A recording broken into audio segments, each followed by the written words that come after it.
పరిశుద్ధుడైన దేవుడు దైవ గ్రంథంలో అనేకమైన నియమాలు మన జీవితాన్ని సజావుగా జరిగించుకోవడానికి, మన యొక్క కుటుంబాలను సజావుగా జరిగించుకోవడానికి,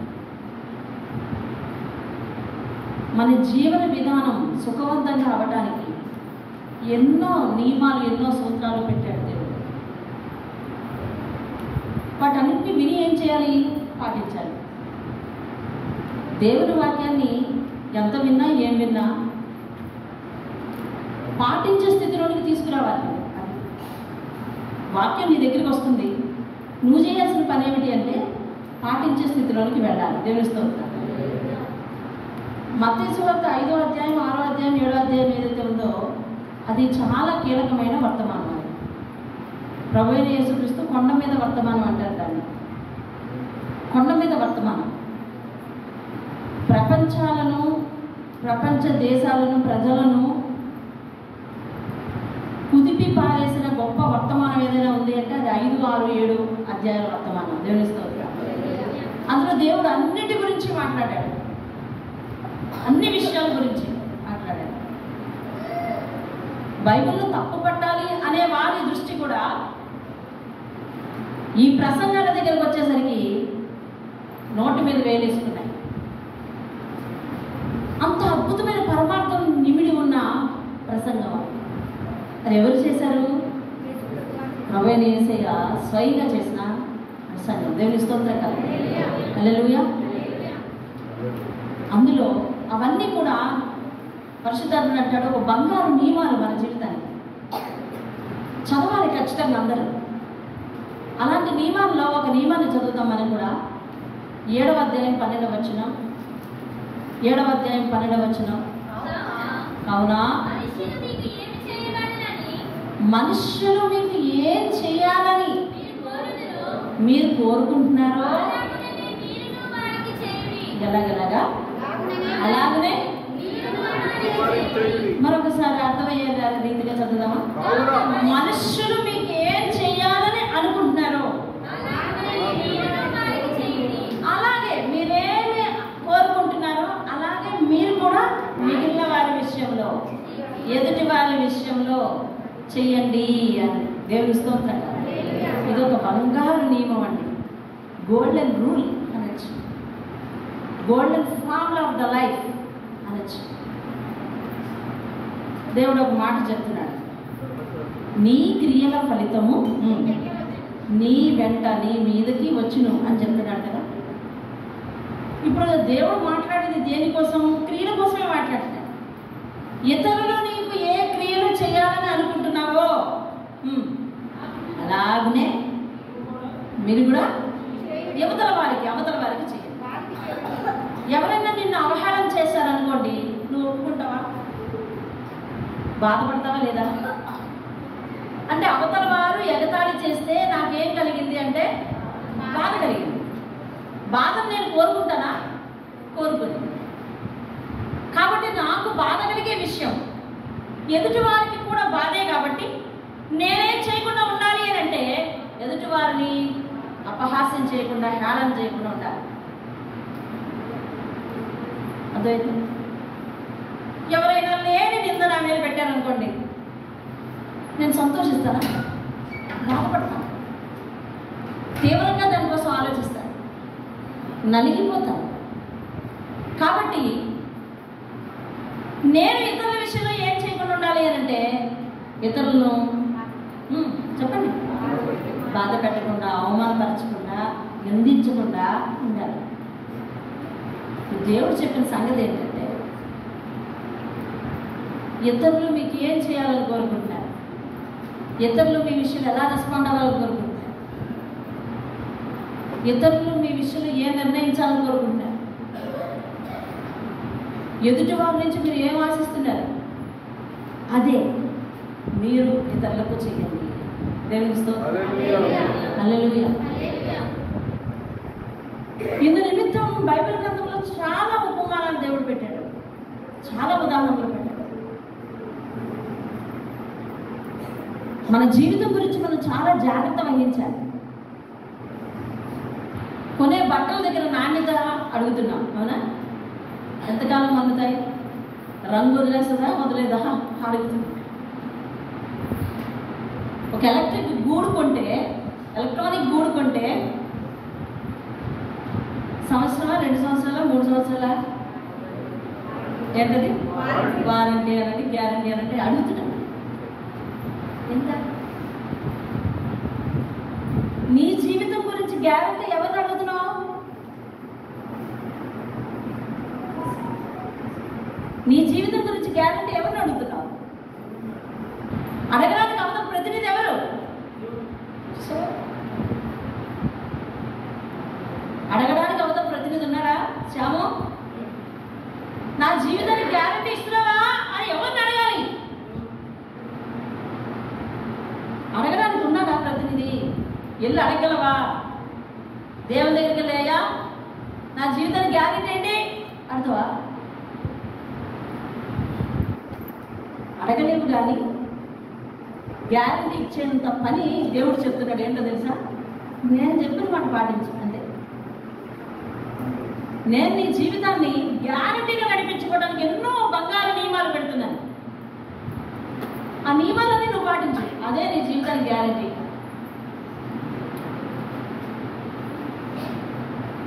గలతీయులకు రాసిన పత్రిక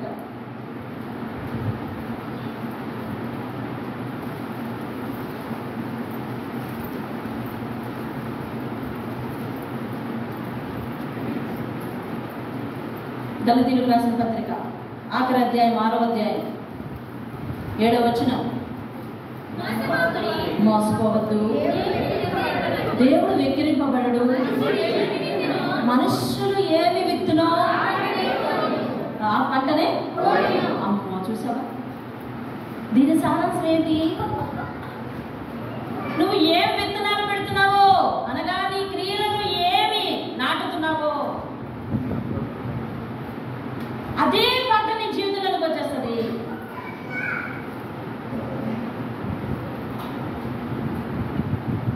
మన చర్చి వాళ్ళు కింద జామ చెట్టు నాటారు. ఏం ఆశించి? ఏమండి? ఆశించే కదా, తిందామనే కదా. సరే, ఒకవేళ మనం తినలేకపోయినా చెప్పండి, వేరే వాళ్ళ మన పిల్లలు మనం తినలేకపోయినా మన పిల్లలైనా తినాలి అనే ఆశతోనే కదా. అనగా దేవుడు చెప్తున్న సంగతి ఏంటంటే, నువ్వేమి విత్తుతున్నావో నీ చేతి ద్వారా, నీ మనసు ద్వారా, నీ తలపుల ద్వారా, నీ ఆలోచన ద్వారా, నీ క్రియల ద్వారా ఏం విత్తుతున్నావో అదే పంట నీవు కానీ నీ పిల్లలు కానీ అనుభవిస్తారు. కాబట్టి మనుషులు ఏం చేయాలని నీకు కోరుకుంటున్నావో అదే నువ్వు ఇతరులకు చెయ్యు. నీకేం కావాలి, ఎలా కావాలి, ఎలాంటి కంఫర్ట్ కావాలి, ఎలాంటి సౌఖ్యత కావాలి, నీకు ఎలాంటి భద్రత కావాలి, ఏమండి, ఎలాంటి అనుకూలత. చూసావా? పదాలు అర్థం చేసుకున్న అనుకూలత, ఎలాంటి అనుకూలత కావాలి, అవతల వారు ఎలా నీకు అనుకూలించాలి, అలాగే నువ్వు యువతల వారి విషయంలో, అవతల వారి విషయంలో కూడా నువ్వు అలాగే ఉండు. దేవుని స్తోత్రం.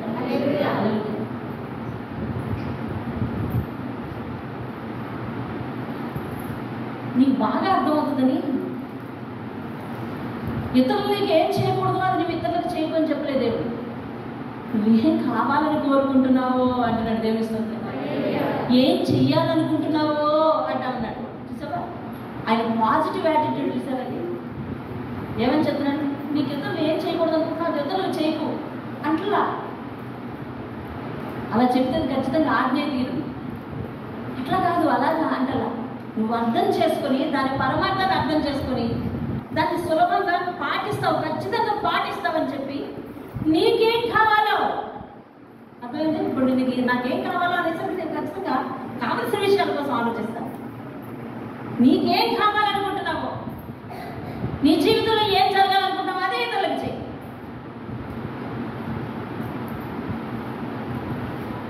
ఏం కావాలని కోరుకుంటున్నావో అదే ఇతరులకు చెయ్యి అని చెప్తున్నాడు. దేవుని స్తోత్రం కదా. హల్లెలూయా. ఎస్తేరు గ్రంథంలో హామాన్ అనే ఒక వ్యక్తి ఉన్నాడు. హామాన్. వెళ్దామా? ఎస్తేరు గ్రంథానికి వెళ్దామా? ఎక్కడ ఉంటుంది అది? యోబు గ్రంథానికి ముందుంటుంది. ఎస్తేరు గ్రంథానికి వెళ్దాం. చూడండి, ఎస్తేరు గ్రంథంలో హామాన్ అనే ఒక వ్యక్తి ఉన్నాడు. హామాన్ ఇతడు రాజు దగ్గర ఉండే వ్యక్తి. రాజుకు దగ్గరగా ఉండే ఒక ప్రత్యేక సలహాదారు అనుకుందాం.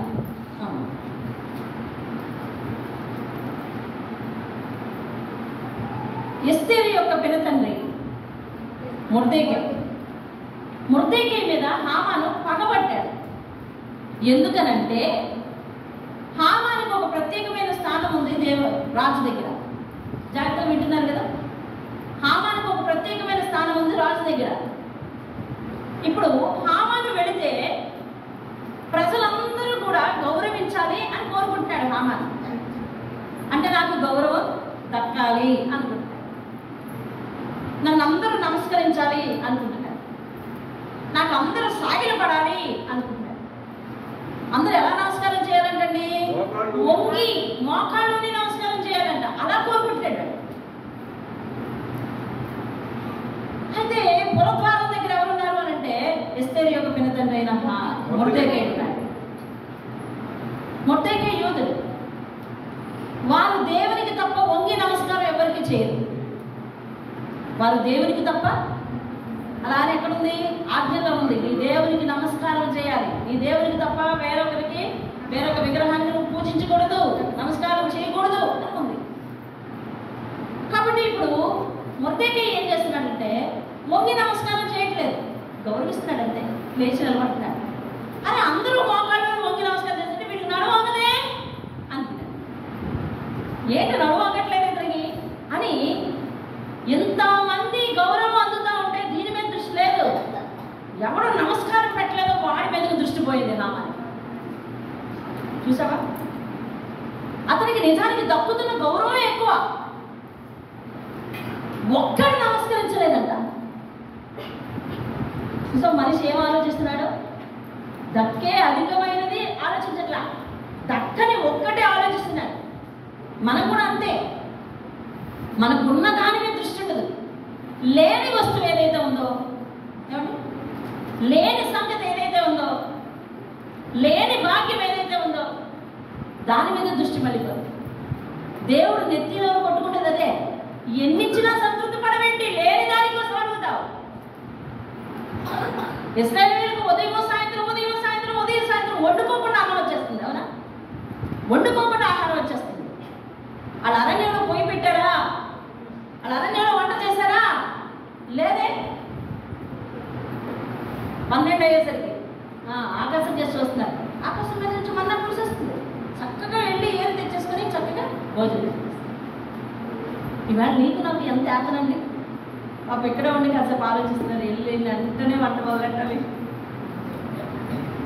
చేసి వచ్చిన వాళ్ళు అయితే కొంచెం దేవాగా కూర్చున్నారు. వెళ్ళి వెంటనే వంట మొదలెట్టాలి. ఏం వండాలి? సాయంత్రం అయ్యేసరికి మళ్ళీ వచ్చేస్తుంది.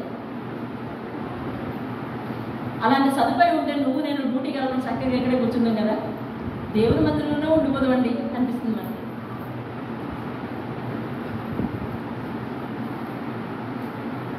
మాంసం లేదంటారు. మాంసం కూడా దేవుడు ఆకాశం నుంచి కురిపిస్తే బాగుందని చూస్తాం. కడుపు నిండేదానికి చూసుకోలేదు వీళ్ళు, ఇంకేదో కావాలి. మనిషి తత్వం ఇది.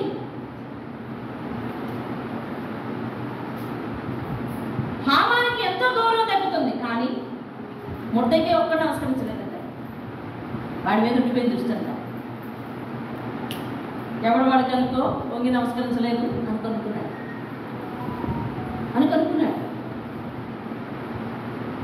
కనుక్కొని అతని మీద దృష్టి పెట్టాడు.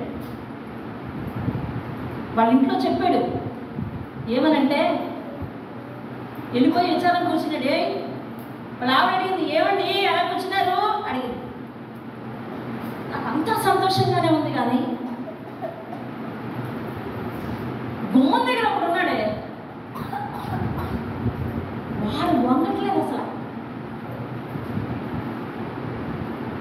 ఆవిడ చెప్పింది, వాళ్ళ స్నేహితులు చెప్పారు ఏమనంటే, వాడెవడో కనుక్కుని నీకున్న అధికారం బట్టి వృద్ధించేయి. ఎంత సలహా చూసావా? వాడెవడో కనుక్కుని వాళ్ళ స్నేహితులు కూడా చెప్పారు. ఎందుకంటే హామానికి నానాటికి గౌరవం పెరిగిపోతుంది. అందుకని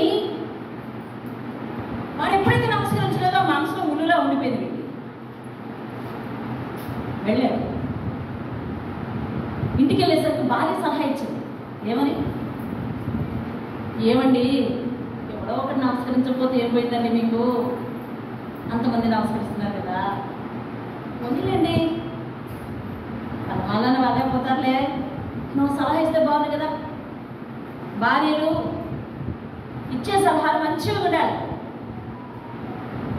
భర్తలు స్పందించే విషయాలు మంచిగా ఉండాలి. మీ ఇద్దరు కలిపి తీసుకునే నిర్ణయాలు ఒక కుటుంబాన్ని నిలబెట్టాలే తప్ప ఒక కుటుంబాన్ని కూలతోయడానికి అవ్వకూడదు, ఒక కుటుంబాన్ని బాగా పెట్టడానికి అవ్వకూడదు. ఎప్పుడైతే ఈమె స్నేహితులు ఎలాంటి సలహా ఇచ్చారో వెంటనే ఉరిపోయి చేంజ్ చేశాడు. వెంటనే ఏం చేశాడండి? ఉరికే చేంజ్ చేశాడండి.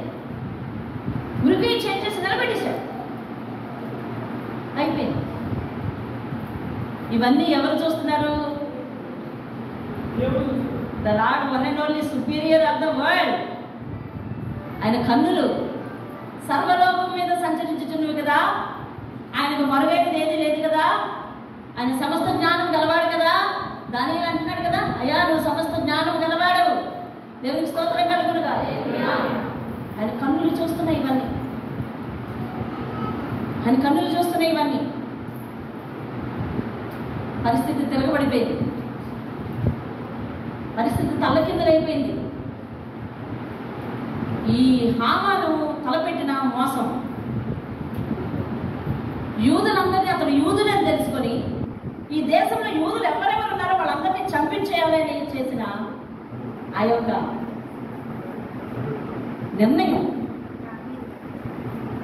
ఎస్తేరు దాకా వెళ్ళిపోయింది. నేను సింపుల్గా చెప్తున్నా, సమయం అయిపోతుంది కదా. మొర్దెకై తెలియజేశాడు, అమ్మా దుష్టుడైన ఈ హామాను, ఇదిగో నేను వంగి నమస్కారం చేయలేదని చెప్పి ఇదిగో ఇలాంటి తాకీదు చేయించాడు, నువ్వు రాజుకి దృష్టికి ఇది తీసుకెళ్ళాలి. ఎస్తేరు ఆ విషయం చెప్పడానికి రాజుని హామానని ఇద్దరిని కూడా విందుకు పిలిపించింది. ఎప్పుడైతే విందుకు పిలిపించిందో ఇతను ఇంకా కొంచెం లావైపోయాడు. ఎందుకంటే మహారాణి రాజుతో సమానంగా నన్ను విందుకు పిలిపించింది అని ఇంట్లో వెళ్ళి చెప్పాడు. నాకు రాణి విందుకు పిలిచిందే అన్నాడు. అప్పుడు ఎంతో సంతోషం. కానీ వాడు నా దృష్టిలో ఉండిపోయాడు అంటాడు. ఎవడు అడుగు? మొర్దెకై. బాధపడకలే, ఉరిపోయి చేయించావు కదా, ఎలాగ భోజనానికి వెళ్తున్నావు కదా, ఎలాగ విందుకు వెళ్తున్నావు కదా, అక్కడ చెప్పే వాడి పని. ఈ లోపల విందుకు పిలిచిన రోజు రాత్రి చూడండి, మన క్రియలు మంచివి కాకపోతే దేవుడు పరిస్థితులు మన మీద తిరగబడేటట్లు ఒక వ్యూహాన్ని రచిస్తాడు. ఇస్తేనేమో భోజనానికి పిలిచింది, తెల్లవారితే భోజనానికి వెళ్ళాలి. ఈ రాత్రి రాజు నిద్ర పట్టలేదట. చూసారా ఏం పట్టలేదు రాజుకి? నిద్ర పట్టలేదు. నిద్ర పట్టకపోతే ఏం చేయాలి? ఏదో చేసుకోవచ్చు కదా. కానీ అతను ఏం చేశాడు తెలుసా? రాజ్యపు సమాచార గ్రంథం తీసుకురండి, ఒకసారి చదవదామని అనిపిస్తుంది. ఇతనికి నిద్ర పట్టకపోవడం ఏంటి? చూసావా, నిద్ర పట్టకపోతే అటు ఇటు తిరగచ్చు కదా లాల్లో. అందుకే కదా మనం నిద్ర పట్టకపోతే అదే కదా చేస్తాం. నిద్ర పట్టకపోతే అప్పుడు తీసి రాసుకుంటా ఏదో ఒకటి, అప్పుడు తీసి చదువుకుంటా ఏదో ఒకటి. అలాగే మీరు నిద్ర పట్టకపోతే ఏం చేస్తారు? ఆ సమస్య మీకు లేదా? నిద్ర పట్టారా? నిద్ర పట్టకపోతే పక్క మీద దొరలద్దండి ఎవరు కూడా. నిద్ర పట్టకపోతే పక్క మీద కొరలాడద్దు. లేచి కూర్చొని ప్రార్థన చేయండి, లేదా లేచి కూర్చొని బైబిల్ చదువుకోండి. నిద్ర దానంతా అదే వస్తుంది.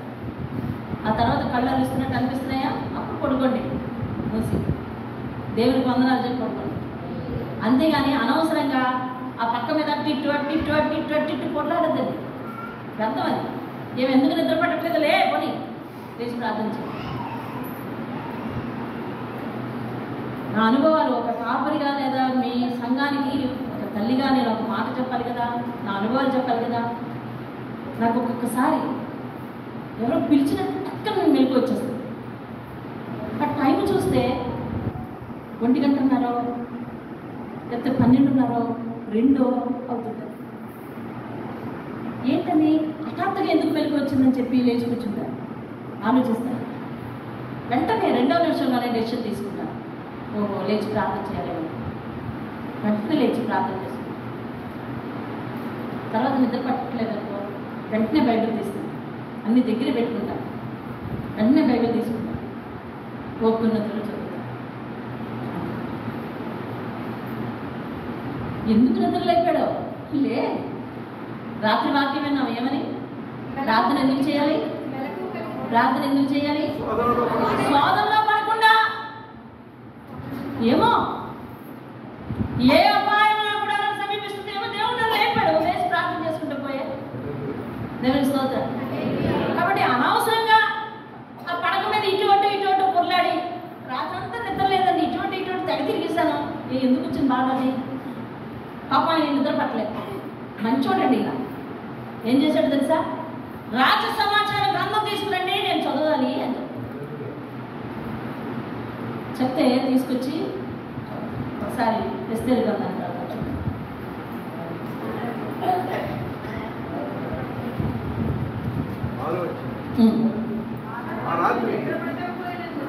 చదవండి. ఎన్నో వచ్చిన చెప్పండి.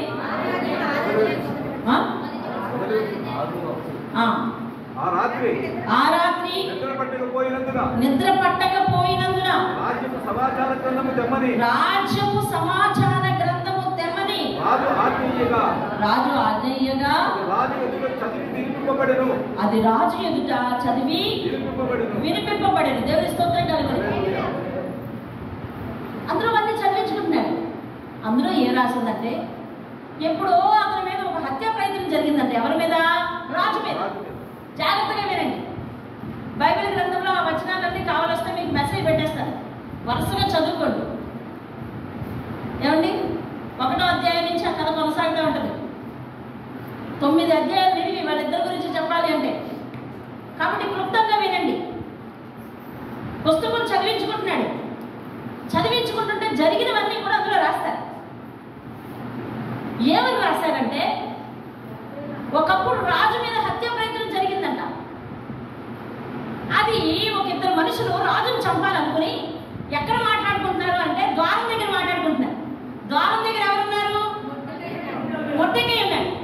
ఈ మొర్దెకై విని సమాచారం రాజుకు అందేలాగా చేశాడు. ఎవరు తెలియజేశారు అని రాజు ఆ రోజు అడగలేదు. కానీ ఎవరైతే ఆ హత్యాయత్నం చేశారో వారిని చంపించేశారు. అయిపోయింది అక్కడ. రాజుకి ఎలక్ట్నెస్ వచ్చింది. అవునా, అవును, ఎందుకు ఆ రోజు హత్యాయత్నం చేశారని చెప్పి నాకు తెలియజేసిన వాడు ఎవరు? ఆలోచిస్తున్నాడు. నా మీద హత్య ప్రయత్నం చేశారని తెలియజేసిన వాళ్ళు ఎవరు అని ఆలోచిస్తుంటే అప్పుడు మొర్దెకై గుర్తొచ్చింది. అమ్మో, ఆ చదివి వినిపించేవాడికి అడుగుతున్నాడు. ఎవరైనా మొర్దెకై అండి. అతని విషయం తెలియజేసినందుకు అతనికి ఏమైనా మర్యాద చేశారా అంటే చేయలేదండి.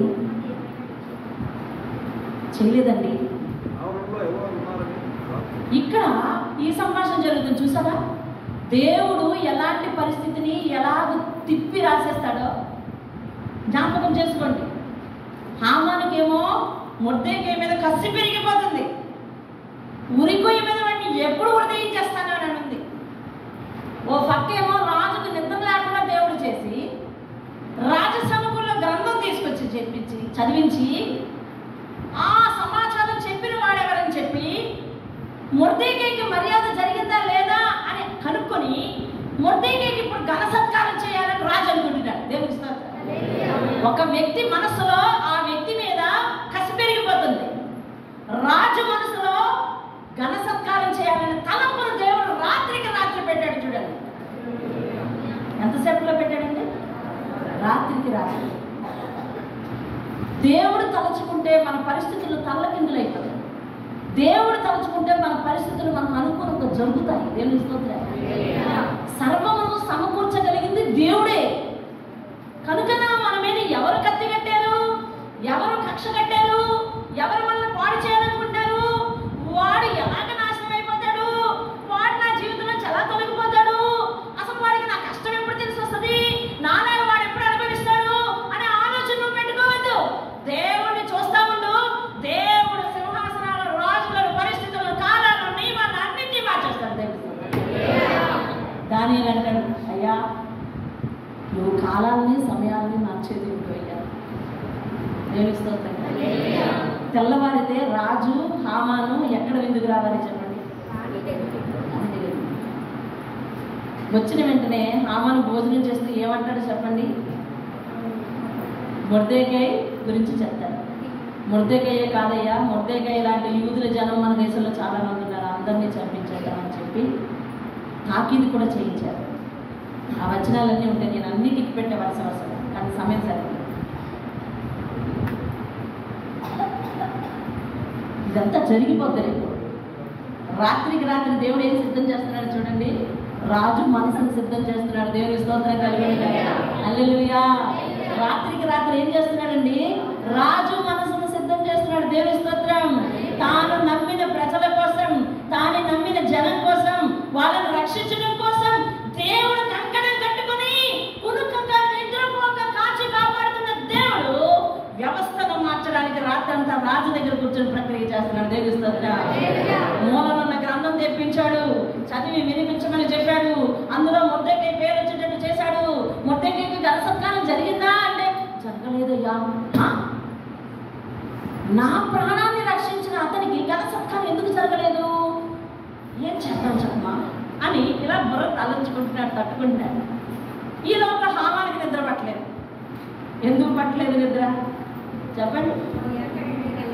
ఉదయాన్నే విందుకెళ్ళి ఎంత బేగా చెప్పండి ఈ యూదుల జనం మీద పడి హతమార్పించేస్తాడా, అందులో మొర్దెకై కొట్టుకుపోతాడు కదా అని ఆలోచిస్తూ అతడికి నిద్ర పట్టక తెల్లవారుజామున రాజుతో మాట్లాడేద్దామని చెప్పి వచ్చేసి రాజు పర్మిషన్ ఇంకా లేవడేమో, ఇంకా పొడుకులు లేవడేమో. రాజు పొడుకులు లేవడు కదండి, తెల్లవారే లేస్తాడా?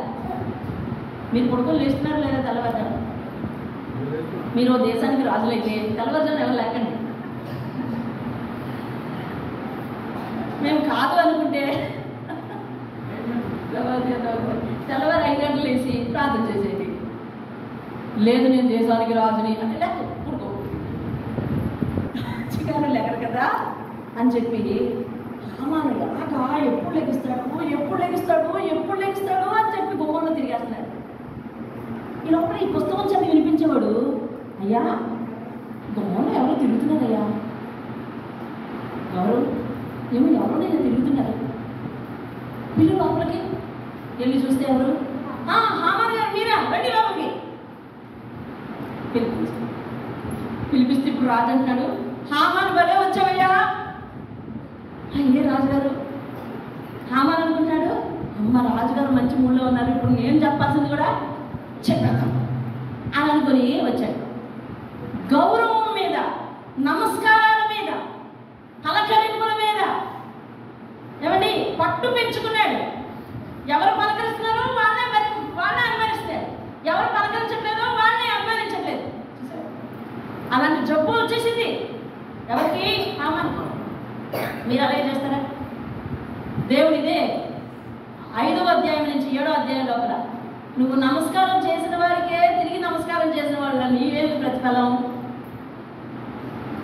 ఎవరు పలకరించలో దాన్ని పలకరించండి. పలకరిస్తారా మీరు? అలాగా అవతల వాళ్ళు చేయలేదనుకోండి, వాళ్ళకి జ్ఞానం లేదనుకోండి, మీరు పలకరించండి. చేయగలరా మీరు? ఎవరు మాట్లాడలేదో వాళ్ళకి దేవునికి వందనాలు చెప్పండి. వాళ్ళ మొహం చూడకూడదని మొహం చాటేసుకుని వెళ్తున్నారు అనుకోండి, పిలిచి దేవునికి వందనాలని చెప్పండి.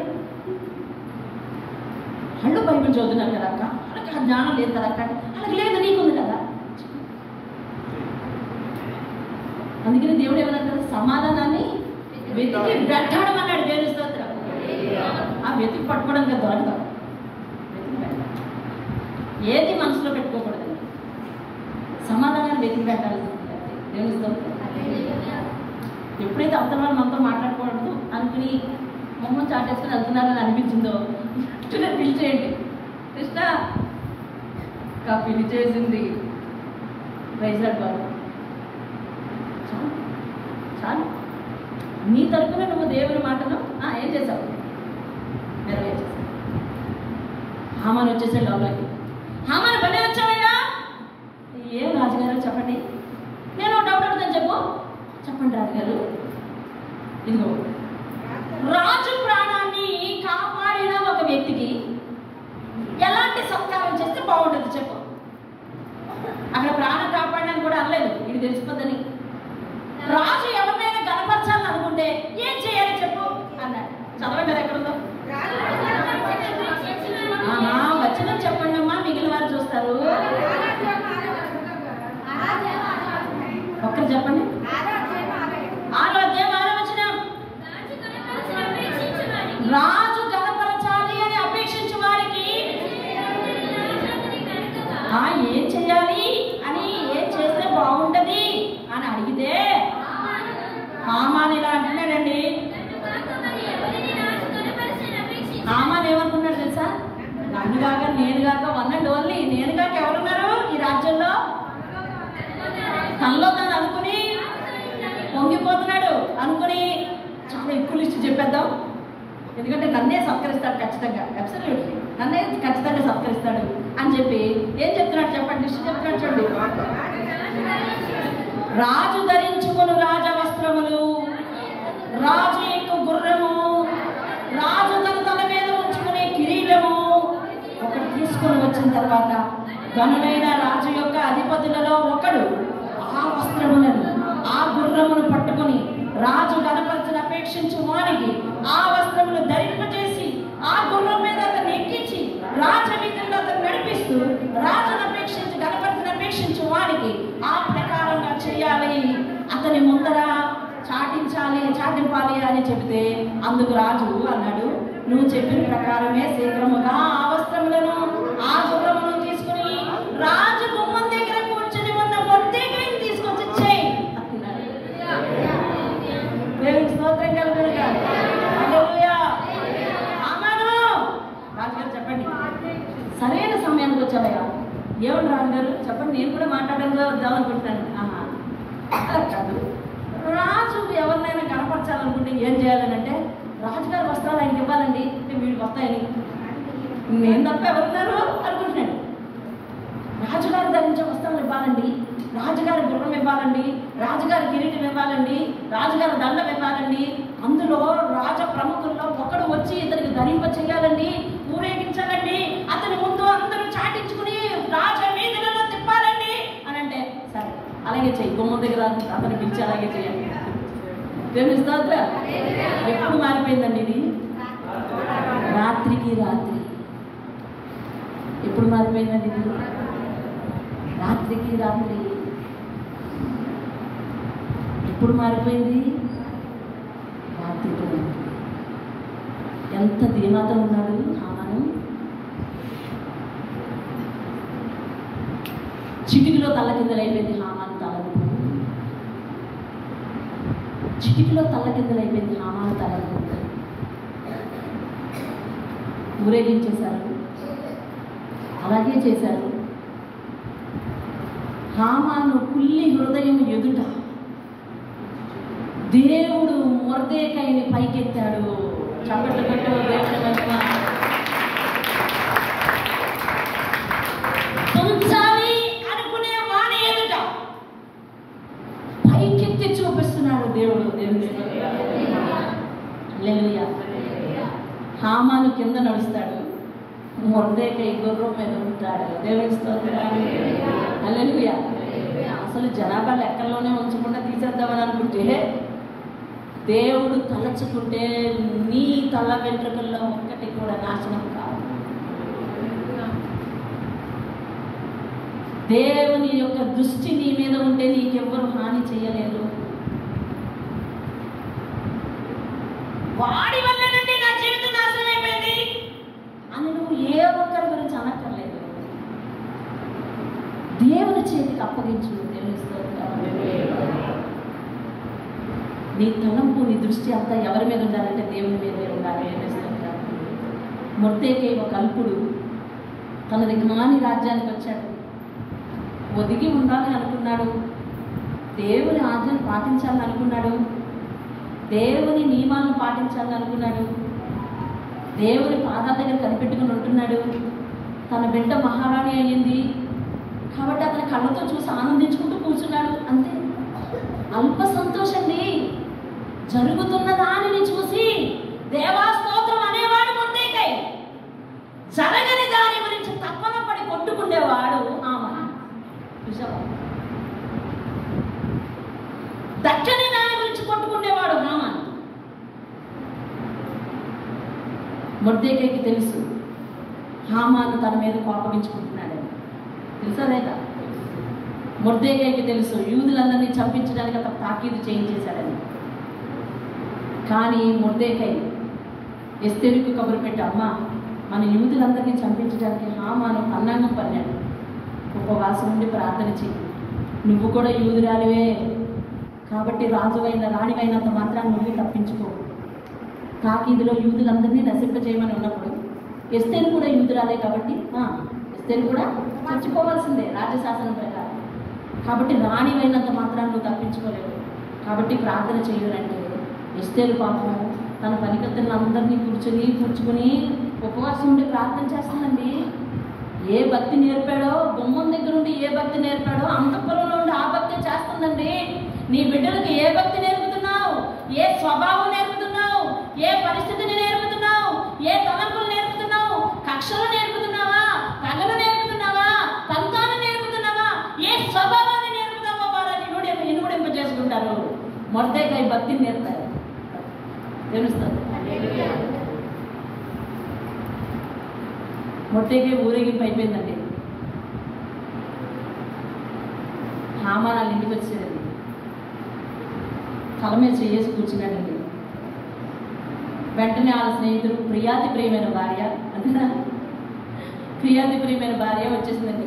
ఏమయ్యా అలా తలపోటు వస్తుందా, అలా కూర్చున్నావు అంటే, తలపోటు కాక ఏం చెప్పమంటావు, ఆయన చంపేద్దామని కూర్చుంటే నా చేతితో ఊరేగించమన్నాడు రాజు. అప్పుడు భార్య అంటారు, నువ్వెవరినైతే చంపదలుచుకున్నావో అతడు యూదుడైతే వాళ్ళని నువ్వేం చేయలేవు.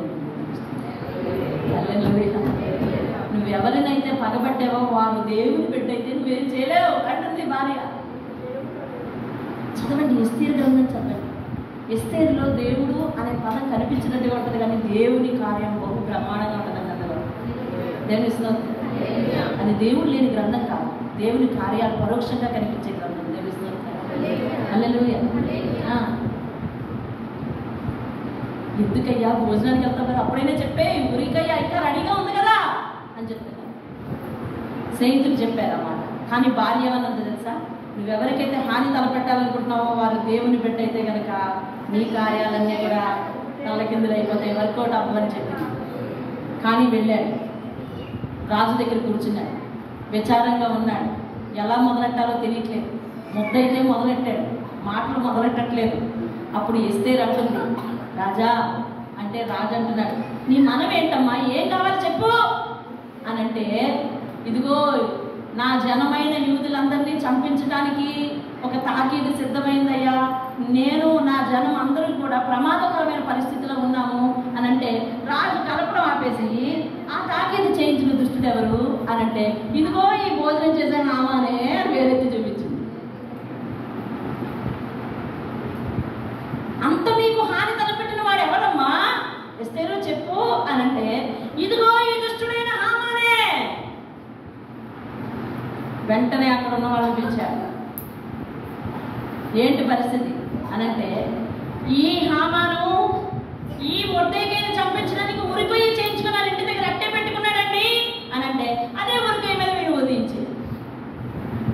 చూసావా, ఒక రాత్రిలో దేవుడు తల్లకిందులు చేసేసాడు పరిస్థితి. అసలు ఎందుకు భయపడతావు, ఎందుకు వ్యక్తులు నిందిస్తావు?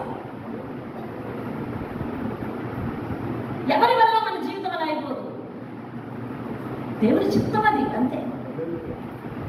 నువ్వేమో ఆత్మీయ పాఠం నేర్చుకోవాలి అంతే. దేవుడికేసే చూడాలి. నువ్వు పెంచుకోకూడదు కక్ష. జకర్యా గ్రంథంలో చెప్తాడు, పగ తీర్చుకున్నట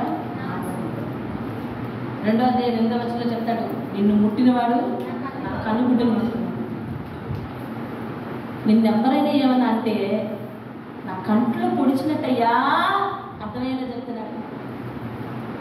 నిన్నెవరైనా ఏమన్నా అంటే నా కంట్లో పొడిచినట్టయ్యా, నువ్వు నన్నే చూడు అంటా ఉన్నాడు. దేవుని స్తోత్రం కలిగింది. హల్లెలూయా, హల్లెలూయా. ఎంతమంది జీవితాలలో, ఆయన నమ్మిన వారి జీవితాలలో ఎవరైనా హాని తలపెడితే దేవుడు సరిగ్గా వాళ్ళ క్రియలన్నీ తోక వేసి అవతల వాళ్ళ మీద కొలిచి వేసేసిన సందర్భాలు ఎన్నున్నాయో బైబిల్ గ్రంథంలో చూపించుకుంటారు. దానియేలును చంపించాలని కదా తాకీదు చేశారు. చంపించాలనా? ఏం చేయాలి? ఎలా చంపించాలనో తెలుసా? ఎలా చంపించాలి? సింహాల చేత చీల్పించి చంపించాలి. చూసావా వాళ్ళ క్రూరత్వం? సింహాల చేత చీల్పించి చంపించాలి. దానియేలు ఏం చేశాడు? వాళ్ళ జీవితం దగ్గరికి వెళ్ళాడా? వాళ్ళ జోలి తెచ్చాడా? వాళ్ళకి ఏమైనా చేశాడా? కానీ దానియేలు ఒక బానిసకి అత్యధిక గౌరవం దక్కింది కాబట్టి దానియేలు నా స్థానంలోంచి తీసేయాలని అనుకున్నారు. ఎవరెవరైతే ఆ తాకీదు చేశారో అదే అధ్యాయం చివర వారు, వారి భార్యలు, వారి పిల్లలు అందరూ కూడా ఆ సింహాల బోనులో గుహలో పడిపోయారు. తవ్విన గుంట ఏమైందండి చెప్పండి? తవ్విన గుంటలో ఎవరు పడిపోయారంట? తవ్విన గుంటలో వాళ్ళే పడిపోయారు. దేవుడు చెప్పేదేమిటి? క్షమాపణ అనే గుణం నేర్చుకో, కనికరం అనే గుణం నేర్చుకో. ఇతరుల విషయంలో నువ్వు అవే చూపించు, నీకు ఇతరులు అదే చూపిస్తావు. ఇతరుల విషయంలో నువ్వు అదే చేయి. దేవుడు నీకు ఏం చేయాలని, ఏం సిద్ధపరచాలని, ఎదుటి వ్యక్తులు నీ విషయంలో ఎలా స్పందించాలని అనుకుంటున్నావు అలాగే స్పందించు. నీకు హాని జరగకూడదు అయితే హాని చేయి. నీకోసం ఎవరు మాట్లాడుకోకూడదు అయితే నువ్వు ఎవరి గురించి మాట్లాడుకో. నీకోసం ఎవరు చెడు వాదు నీ మీద పెట్టకూడదు అయితే నువ్వు ఏం పెట్టాలి. నీ పిల్లల్ని గౌరవించాలి అయితే వారి పిల్లల్ని గౌరవించు. నీ పిల్లల గురించి మంచి రిపోర్ట్ ఇవ్వాలి, వారి పిల్లల గురించి మంచి.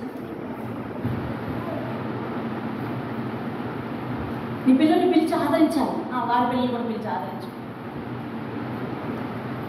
నీ ఆకలి తీరాలి, ఎదుటివారు ఆకలి తెచ్చు. నీ మనసు బాగుండాలి, ఎదుటివారు మాటలు పట్టాలి అయితే నీ మాటల వల్ల ఎదుటివారి మనసును బాగుపెట్టు. నిన్నెవరు వ్యంగ్యంగా అపకారంగా మాట్లాడకూడదు, ఎటకారం మాడినట్టు మాట్లాడకూడదు. నువ్వు కూడా మాట్లాడు.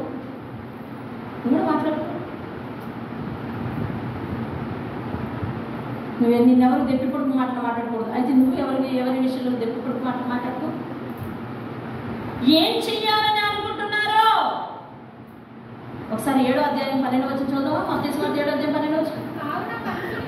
కావున మనుషులు మీకు ఏం చేయాలని అనుకుంటున్నారో అలాగనే మీరు కూడా వారికి చెయ్యండి. చదవండి. ఇది ధర్మశాస్త్రమును ప్రవక్తల ఉపదేశమును అయి ఉన్నది. దేవుని స్తోత్రం. ఇది ఎవరు చెప్పారంట? ఇప్పుడు యేసయ్య మాట్లాడే మాట ఎవరు చెప్పారంట? ధర్మశాస్త్రం చెప్పింది. అంటే భూమి సృష్టి ఆరంభం అయిన తర్వాత మోషే చేత దేవుడు రాయించిన ధర్మశాస్త్రంలో కూడా ఇది ఉంది. నేను ఈ రోజు మరియమ్మ కడుపు పుట్టి ఇప్పుడు వచ్చి చెప్పుతున్న రూల్ కాదు ఇది అని చెప్తున్నాడు వాళ్ళకి. మనం ఏదైతే ప్రామాణికంగా భావిస్తున్నామో ఆ ధర్మశాస్త్రంలోనే ఉంది. అమ్మా వింటున్నారా? ఆ ధర్మశాస్త్రంలోనే ఉంది. ప్రవక్తలు చెప్పే నియమం కూడా ఇదే. ఏది విత్తుతున్నావో జాగ్రత్త, అదే విత్తాలి, అదే పంట పోసేస్తావు జాగ్రత్త. దానియేలు నష్టపోయాడా? మొర్దెకై నష్టపోయాడా? యోసేపు నష్టపోయాడా? యోసేపు మీద అన్నదమ్ములందరూ కత్తి కట్టారు. చివరికి అన్నదమ్ములందరినీ తీసుకెళ్ళి ఎక్కడ పెట్టాడంటే ఆయన కాళ్ళ దగ్గర పెట్టాడు. చూసావా? ఈ వ్యవస్థను ఎవరంటే తిప్పుతున్నారు? ఆలోచించవా?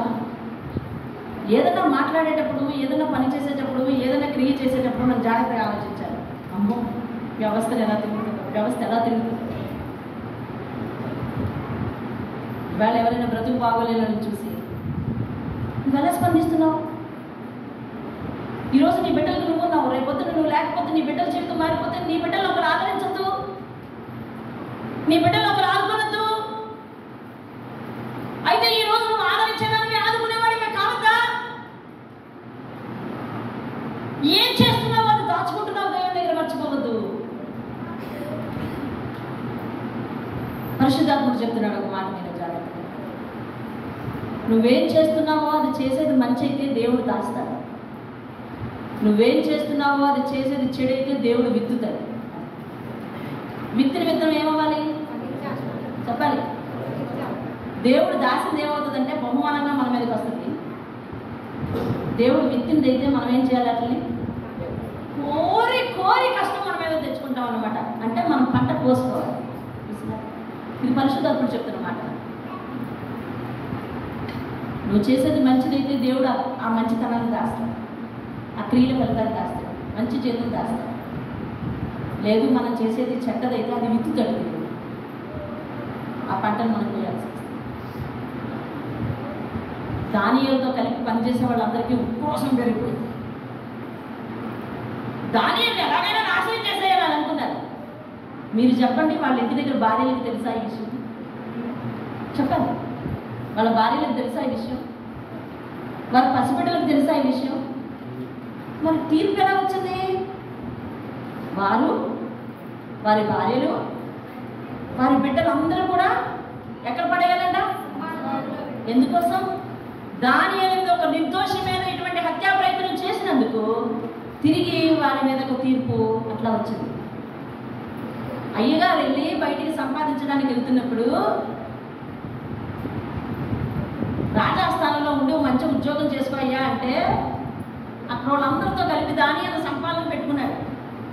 ఎవరైతే వాళ్ళెవరైనా ఆలోచిస్తున్నారు మీరు? ఎవరైతే వాళ్ళు రాజస్థాన్లో మంచి ఉద్యోగం వాళ్ళకి, అవునా స్త్రీలు?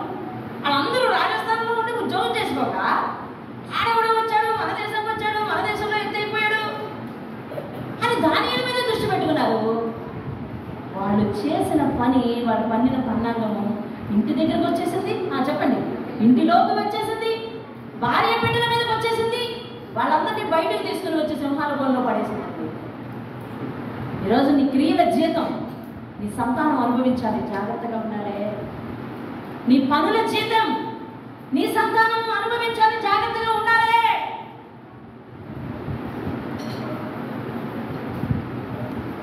మన బిడ్డలతో పాటు మనం కలకాలం వాడుతూనే ఉంటామా?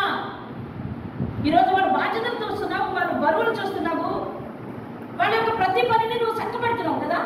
అవును, ఎంతకాలం అలా చేస్తావు? ఏదో ఒక కాలం నాడు వారిని భూమి మీద ఒంటరిగా విడిచిపెట్టి మనం వెళ్ళాలి కదా. ఈరోజు నువ్వు కాస్త తునితే పిల్లలు ఇంటి దగ్గర పెట్టేసి వెళ్ళిపోతే ఏమనుకుంటున్నావు? ఇంటికి వచ్చేసరికి ఏమనుకుంటావమ్మా? ఆ చరణ ఏం పెట్టుకుని తింటున్నాడో అందులో ఆలోచిస్తావా? వాడు ఏం చేసుకోగలుగుతున్నాడో, వాళ్ళు ఏం చేసుకోగలుగుతున్నారో, పిల్లలు వచ్చేసారు, లక్కీ ఏం తింటున్నాడో, ఎక్కడ ఉంటున్నాడో, ఇదంతా తప్ప ఎందుకు? నువ్వు ఉన్నావు కాబట్టి.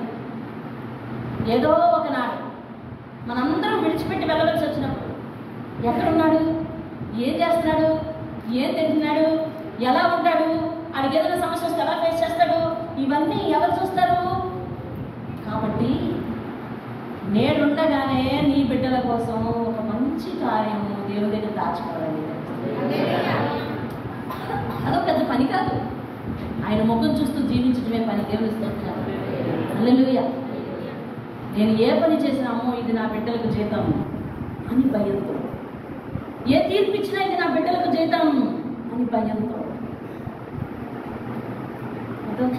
ఏ నిర్ణయం చేసినా ఇది నా బిడ్డలకు జీతం అని జాగ్రత్తతో నువ్వు చేసిన నాకు నీ బిడ్డలకు మంచి జీవితం దేవుడు తెలుస్తుంది. ఉండకపోయినా దేవుడు జాగ్రత్త చూసుకుంటాడు బిడ్డలు తెలుస్తుంది. నీ బాధ్యతలన్నీ తీర్చి నువ్వు ఏదో రోజు వెళ్ళాలి కదా. వెళ్ళాలిగా. ఇక్కడే ఉండిపోదామా? చెప్పండి, ఇక్కడే ఉండిపోదామా? దేవుడికి ఏదో లెటర్ రాద్దామా? మేమందరం ఎక్కడే ఉండిపోదాం అనుకుంటున్నామని చెప్పండి. అయ్యే పనా కాదు, వెళ్ళాలి కదా. అలా వెళ్ళిన రోజు నీ బిడ్డలను తన వెన్నంటే ఉండి చూసుకునే ఒక దైవం మనకు దేవుని స్తోత్రం. అతని నీ బిడ్డల జీవితంలో మంచి తీర్పు, మంచి మనుషులను వాళ్ళ జీవితంలోనికి రప్పించి మంచి జీవితాలను వారికి ఇచ్చి మంచి కుటుంబాలను ఏర్పాటు చేసి వారు ఎక్కడికి వెళ్ళినా మంచి ఎదురయ్యేటట్టు చేయాలి అని అంటే ఈరోజు నువ్వు మంచినే చేయాలి, మంచినే మాట్లాడాలి, మంచినే విత్తాలి, మంచినే పాటించాలండి. దేవుని స్తోత్రం. హల్లెలూయా. నీ హృదయంలోంచి క్షమాపణ, నీ హృదయంలోంచి కరుణ, నీ హృదయంలోంచి దయ, జాలి, ఇవన్నీ కూడా అర్థమైందండి. సామెతల గ్రంథంలో అయితే ఎన్ని సూత్రాలు చెప్తున్నాడు. బైబిల్ చదవాలి ఖచ్చితంగా అండి. బైబిల్ చదవకుండా అన్నం తినద్దని చెప్పాను, అంతేనా? గుర్తుందా మీకు? తినేస్తున్నారు కదా, ఎక్కడ గుర్తుంది? చదవకుండానే తినేస్తున్నారు కదా. బైబిల్ చదవకుండా అన్నం తినండి అలా రూల్ పెట్టుకున్నప్పుడు చదవాలని అనిపిస్తుంది. ఆకలి వేస్తున్నా బైబిల్ తీసి ఒక అధ్యాయం చదవండి, చదివి అన్నం తినండి. బైబిల్ చదవకుండా ఎవరు అన్నం తినకండి. అలా నియమం పెట్టుకోండి, నువ్వు కఠినమైన నియమం పెట్టుకో. ప్రభు యొక్క శిక్షలో నువ్వు పెరుగు, అప్పుడు నీ బిడ్డలు పెరుగుతారు. ప్రభు యొక్క శిక్షలో మనం పెరగాలండి. దేవుని స్తోత్రం కదా. క్రైస్తవ జీవితం ఒక క్రమశిక్షణతో కూడిన జీవితం. ఆయన వాక్యం లేకుండా చదవకున్నావు, భోజనం చేయగలవు. సామెతల గ్రంథంలో చెప్తున్నాడు, ఎవరు కూలి కూడా బిగబెట్టద్దంటే. ఏ కూలి బిగబెడితే ఏమవుతుంది? రేపుతలే రేపురా మొన్నది 6 రోజు కల్పించేస్తాను. దేవుడు ఏమన్నాడు తెలుసా? ఈ రోజు నీ దగ్గర ఏదైతే అవతల వాడి కూలి ఉండిపోయిందో అది దేవుడి దగ్గరికి వెళ్ళి మొరపెట్టేస్తుంది. అయ్యా నేను ఎక్కడ ఉండదాన్ని కాదు, నేను ఒకరి కష్టార్జిత నా దగ్గరికి వెళ్ళిపోవాలి. దేవుడు ఆ మొర పెట్టానంటున్నాడు. ఎంత ప్రమాదకరమైన సంగతి చూడండి. ఎంత ప్రమాదకరమైన సంగతులు బైబిల్ గ్రంథంలో ఉన్నాయో వాటన్నింటినీ చదివినాడు మనము గుండె ఆగిపోయే పరిస్థితి అండి. ఒకసారి దేవుని వాక్యం చూడు, 24వ అధ్యాయం సామెతల గ్రంథం, 24వ అధ్యాయం సామెతల గ్రంథం. సమయం అవుతుంది, మనం ముగించాలి. వాక్యాన్ని తీసుకెళ్ళండి. 24వ అధ్యాయం సామెతల గ్రంథం 17వ అధ్యాయం నేను చదువుతున్నాను, వినండి. నీ శత్రువు అంటే వాళ్ళెవరు? నీ శత్రువు ఎవరు? రాలక్ష్మి మన శత్రువు ఎవరు? మనం ఎవరిని శత్రువు చేసుకోకూడదు. మనం అంటే ఎవరికి ఇష్టం లేదో వాళ్ళు ఏమవుతారు? ఖచ్చితంగా అవుతారు. కానీ ఆ భావం నీ దగ్గర ఉండకూడదు. నీ శత్రువు పడినప్పుడు నువ్వు సంతోషించకు. ఏమండి, వాక్యం తీయలేకపోతే ఒకవేళ వినేయండి. ఎందుకంటే దాన్ని వెతుక్కుంటూ ఇది మిస్ అయిపోతారు, అది మిస్ అయిపోతారు. నీ శత్రువు పడినప్పుడు వాడిని చూసి సంతోషించకు. వాడు తొట్లెళ్ళి పడిపోయినప్పుడు మనస్సున ఏం చేయమంటాడండి? మనస్సున సంతోషించకు. యెహోవా అది చూచి అసహ్యించుకుని వారి మీద నుండి కోపము నీ మీదకి తిప్పేసుకుంటాడేమో. దేవుని స్తోత్రం కదా. శత్రువు అంటే ఎవరండి? మనల్ని బాధించే వాళ్ళు ఎవరు ఉన్నారనుకోండి. అయ్యా నన్ను చాలా బాధపడుతున్నాడు నువ్వు దేవుని దగ్గర మొరపెడతావు కదా. అయ్యా అతనితో నాకు గొడవ లేకుండా చెయ్యు, ఆ ఇబ్బంది లేకుండా చెయ్యు, ఆ ఇబ్బంది లేకుండా గొడవలు లేకుండా చెయ్యయ్యా అని నువ్వు మొరపెడతా ఉంటావు కదా. ఈ లోపల అవతలోడికి ఏదైనా జరిగి ఏదైనా అయ్యింది అనుకోండి, బాగా అయ్యింది లేకపోతే ఎన్నాళ్ళు నన్ను ఎంత బాధపెట్టాడు అనుకున్నా, అయ్యింది బాగా అయ్యింది అన్నావు అనుకో, దేవుడికి వెంటనే అంట ఏమొస్తుందంట? ఆయన కోపం ఇంతకుముందు ఎవరి మీద ఉండేది? నువ్వు ఆయన్ని ఆశ్రయిస్తున్నందుకు, నిన్న ఆయన బాధ పెడుతున్నందుకు ఆయన మీద ఉండేది. ఇప్పుడు ఆ కోపం ఆయన మీద నుంచి మళ్ళుకొని నీ మీదకి వచ్చేస్తుందేమో, జాగ్రత్తగా ఉండంటాడు దేవుడు. దేవుడిస్తాడు. చూసారా ఎంత జాగ్రత్తగా జీవించాలో? ఎలా పడితే అలా జీవించేస్తున్నామండి, ఎలా పడితే అలా మాట్లాడేస్తున్నామండి, ఎలా పడితే అలా ప్రవర్తించేస్తున్నామండి, ఎలా పడితే అలా గడిపేస్తున్నామండి. ఎన్ని మాటలు బైబిల్లో ఉన్నాయో నువ్వు చదవకపోతే నీకు ఎట్లా తెలుస్తుంది? ఇవన్నీ చదవాలి, ఖచ్చితంగా చదవాలి. నాకు చదువు రాదండి, చదువు నేనే చదువుతానండి అంటే నేను ఒక రెండు చెప్పాను. ఏంటది? బైబిల్ రీడింగ్ యాప్ ఉంది అందరి దగ్గర. ఈవేళ ఆ స్పెల్లింగ్ తెలియని వాళ్ళు అందరి దగ్గర కూడా స్మార్ట్ ఫోన్ ఉంది కదా. ఎర్ర బట్టలు నొక్కుతున్నాం, ఎక్కడెక్కడ నొక్కాలో చూపిస్తున్నారు, అక్కడెక్కడ నొక్కేస్తున్నాము. అలాగే ఎలా నొక్కాలో తెలుసుకోండి. రీడింగ్ యాప్ ఉంది, దాన్ని పెట్టుకుని చక్కగా మీ పిల్లలు పెట్టిమ్మనండి. వినండి, రోజుకు 2 అధ్యాయాలని వినండి. వినడం చాలా తేలికే కదా, వినండి. కానీ బైబిల్ చదవాలి. దేవుని స్తోత్రం. బైబిల్ చదవడం ప్రాముఖ్యమేనా? ప్రాముఖ్యము అనేవాళ్ళు చేతులెత్తండి.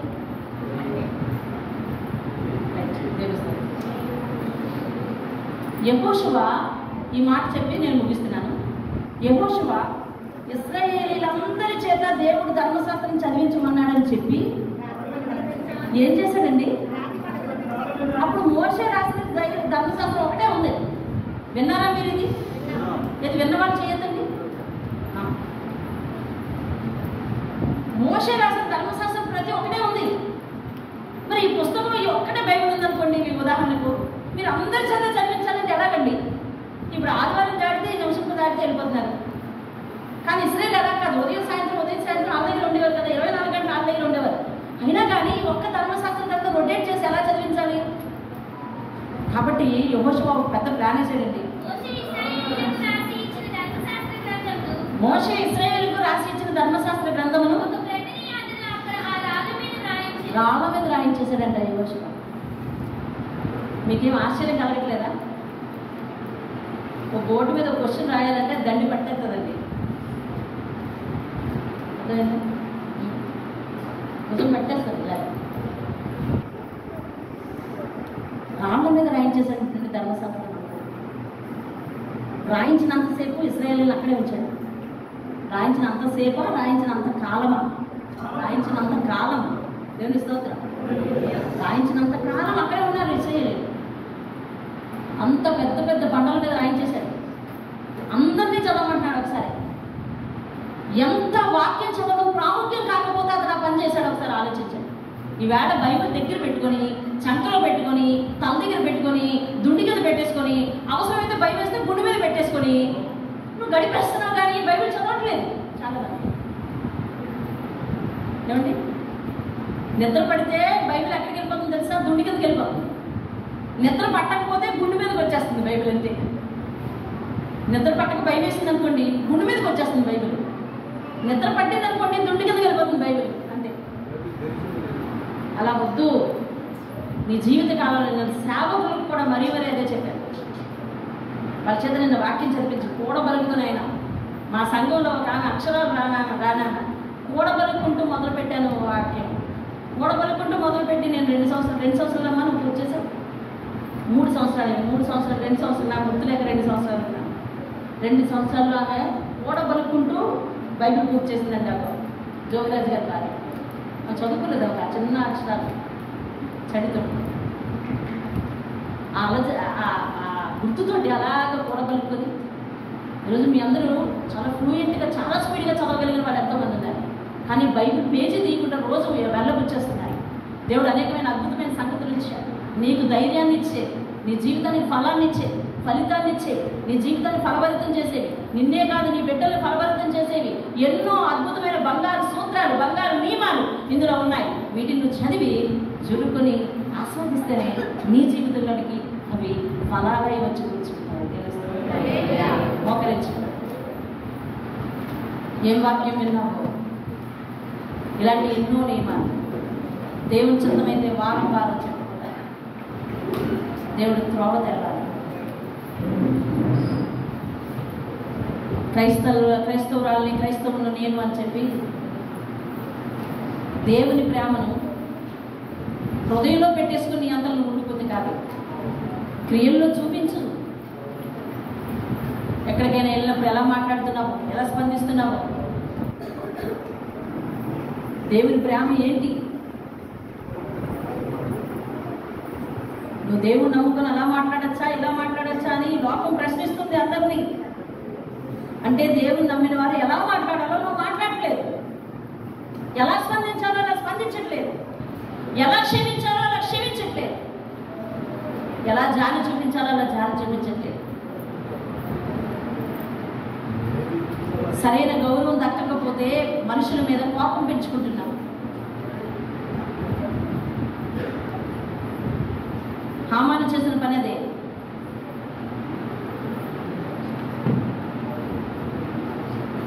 ఆఖరికి దేవునికి వందనాలు చెప్పుకోవడానికి కూడా అవతల వ్యక్తి పలకరిస్తేనే మనం పలకరించాలి.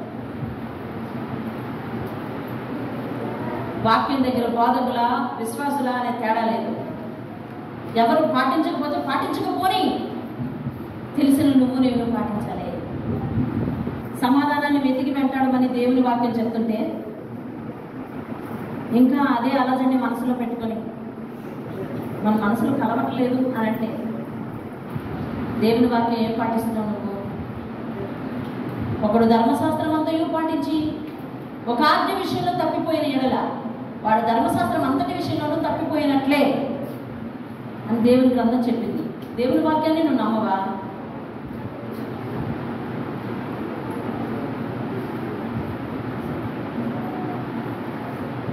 సంఘంలో ఒకరికొకరు కాస్తంత మాట్లాడుకోకపోయినా ఒకరింటికి ఒకరు ప్రార్థనకు వెళ్ళి చక్కగా వస్తూ ఉంటారు. కానీ వెళ్ళావు సరే, పలకరించి సమాధానాన్ని వెతికి వెంటాడితే ఎంత బాగుంటుంది. నీ శత్రువు నీకు ముఖం తిప్పుకొని నీ ఎడల నీవు అతను వెళ్ళి పలకరించి దేవునికి వందనాలు చెప్తే అతని నెత్తి మీద నిప్పులు కుప్పగా పోసినట్లు అవుదు అని దేవుని వాక్యం చెప్తుంది. బలిపీఠం దగ్గరికి వచ్చేస్తున్నావు, ప్రార్థనలు చేసేస్తున్నావు, సమాధానం లేదని నీ బలి ఎలా వర్కౌట్ అవుతుందని అనుకుంటున్నావు. నువ్వే గెలవాలా, దేవుడు ఓడిపోవాలా? దేవుని వాక్యాన్ని గెలిపించే మనస్తత్వం నీలో ఉందా?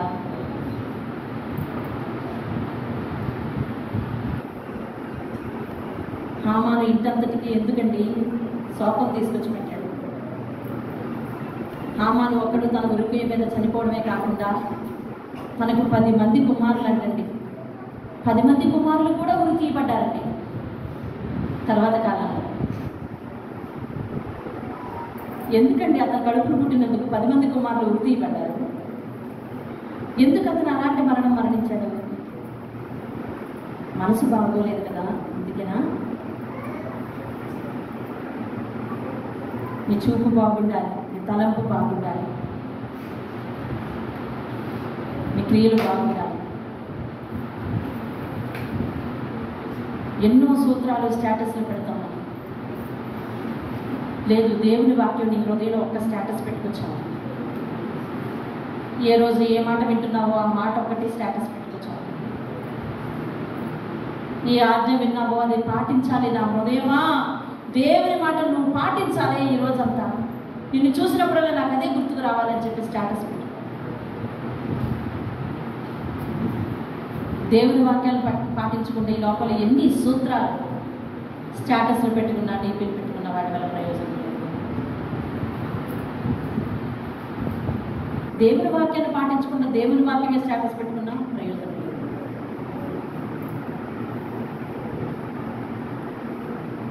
నీ హృదయం యొక్క స్టేటస్ దేవుడు చూడాలి. ఆయన చెప్పిన మాటకు నువ్వు ఎలా సాగిలపడుతున్నావో దేవుడు చూడాలి. ఇదిగో ఈ నిమిషం మొదలుకొని ఎదుటి వారి విషయంలో స్పందించే విధానం తేడా రావాలి. వారిని దేవుడు చూసుకుంటాడని దేవుడిని వదిలిపెట్టాలి. అవసరమైతే వారి మీద ప్రేమను పెంచుకోవాలి. అపకారికి ఉపకారం చేయడమే కదా దేవుడు చెప్పిన సూత్రం.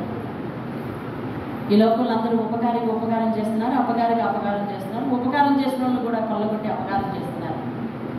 కానీ దేవుడు చెప్పిన సూత్రం ఏంటంటే అపకారికి కూడా నువ్వు ఉపకారం చేయబోయి అంటే అస్సలు దాన్ని పట్టించుకోలేను. దేవునికి నువ్వు కష్టార్జితం వెచ్చిస్తావా? దానివల్ల ప్రయోజనం ఏంటి?